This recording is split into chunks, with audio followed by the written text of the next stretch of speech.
دوستو آج میں آپ کو اردو ادب کے دل شکستہ شاعر ساغر صدیقی کے زندگی کے دو اہم ترین واقعات کے بارے میں بتاؤں گا، لیکن پہلے ساغر صدیقی کا مختصر تعارف بتاتا چلوں۔ ساغر صدیقی کا اصل نام محمد اختر تھا۔ آپ 14 برس کی عمر میں ہی شعر کہنے لگے تھے۔ ابتدا میں ناصر حجازی کے تخلص سے غزلیں کہیں، بعد ازاں ساغر صدیقی کے نام سے خود کو منوایا۔ آپ ایک درویش شفت شاعر تھے۔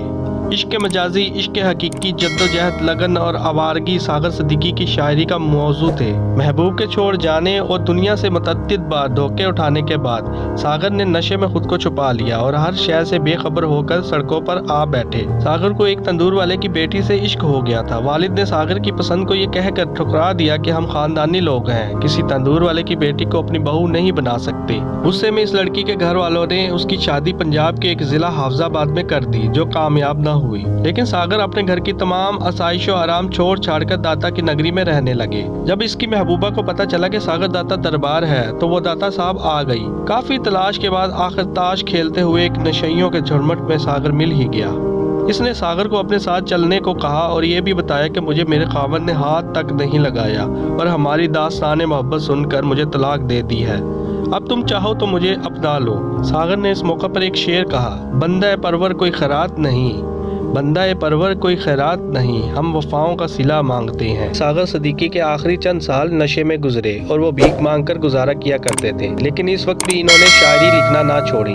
نشے کی حالت میں ہی انہوں نے مشہور شعر لکھے، جن میں میری غربت نے میرے فن کا اڑا رکھا ہے مذاق، تیری دولت نے تیرے عیب چھپا رکھے ہیں، زندگی جبر مسلسل کی طرح کاٹی ہے، جانے کس جرم کی پائی ہے سزا یاد نہیں، آؤ ایک سجدہ کریں عالم مدہوشی میں، آؤ ایک سجدہ کریں عالم مدہوشی میں، لوگ کہتے ہیں کہ ساغر کو خدا یاد نہیں۔ دوستو ساغر صدیقی کے حوالے سے ایک اور واقعہ بتاتا چلوں۔ کہتے ہیں کہ جب جنرل ایوب خان پاکستان کے صدر تھے تو ان دنوں جنرل صاحب کو بھارت میں ایک مشاعرے میں مہمان خصوصی کے طور پر بلایا گیا۔ جب مشاعرہ سٹارٹ ہوا تو ایک شاعر نے ایک درد بھری غزل سے اپنی شاعری کا آغاز کیا۔ جب وہ شاعر نیچے اترا تو جنرل صاحب نے اسے مخاطب کرتے ہوئے کہا، جو غزل آپ نے سٹارٹ میں پڑھی بہت درد بھری غزل تھی، یقیناً کسی نے خون کے آنسوؤں سے لکھی ہوگی، اور داد دیتے ہوئے کہا کہ مجھے بہت پسند آئی ہے۔ تو وہ شاعر بولے، جناب عالی، اس سے بڑی آپ کے لیے خوشخبری اور حیرت کی بات یہ ہے کہ اس غزل کا خالق، اس کو لکھنے والا لکھاری یعنی شاعر آپ کے ملک پاکستان کا ہے۔ جب جنرل صاحب نے یہ بات سنی تو دنگ رہ گئی، اتنا بڑا ہیرا میرے ملک کے اندر ہے اور مجھے پتہ ہی نہیں۔ جب آپ نے اس شاعر سے اس غزل کے لکھاری یعنی شاعر کا نام پوچھا تو اس نے کہا، جناب عالی، اس درد بڑے شاعر کو ساغر صدیقی کے نام سے یاد کیا جاتا ہے۔ جنرل صاحب پاکستان واپس آئے اور ساغر صدیقی کا پتہ کیا تو کسی نے بتایا کہ جناب عالی وہ لاہور داتا صاحب کے قریب رہتے ہیں۔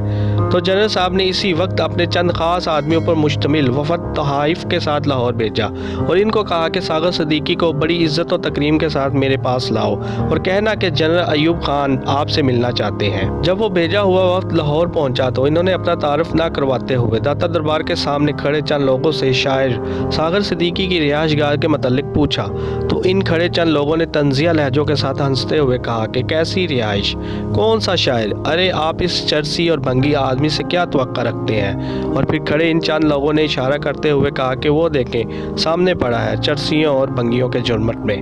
جب وہ وفد ساغر صدیقی کے پاس گیا اور ان کو جنرل صاحب کا پیغام دیا تو ساغر صدیقی کہنے لگے، جاؤ ان سے کہہ دو کہ ساغر کی کسی کے ساتھ نہیں بنتی، اسی لیے ساغر کسی سے نہیں ملتا۔ اہلکاروں کے بے پناہ اصرار کے باوجود ساغر ساتھ جانے کے لیے راضی نہ ہوا۔ ساغر نے اہلکاروں کے لٹکے ہوئے منہ دیکھے تو زمین پر پڑی ایک سگریٹ کی خالی ڈبیا اٹھا کر اسے کھولا، جس سے اس کے اندر کا حصہ نمایاں ہو گیا۔ اتنے میں یہ تماشا دیکھنے کو ارد گرد خاصی بھیڑ جمع ہو گئی تھی۔ ساغر نے کسی سے قلم مانگا اور اس کاغذ کے ٹکڑے پہ یہ شعر لکھا، جس عہد میں لٹ جائے غریبوں کی کمائی، اس عہد کے سلطان سے کوئی بھول ہوئی ہے۔ ساغر صدیقی نے ایک اہلکار کو وہ کاغذ تھماتے ہوئے کہا، صدر صاحب کو دینا، وہ سمجھ جائیں گے۔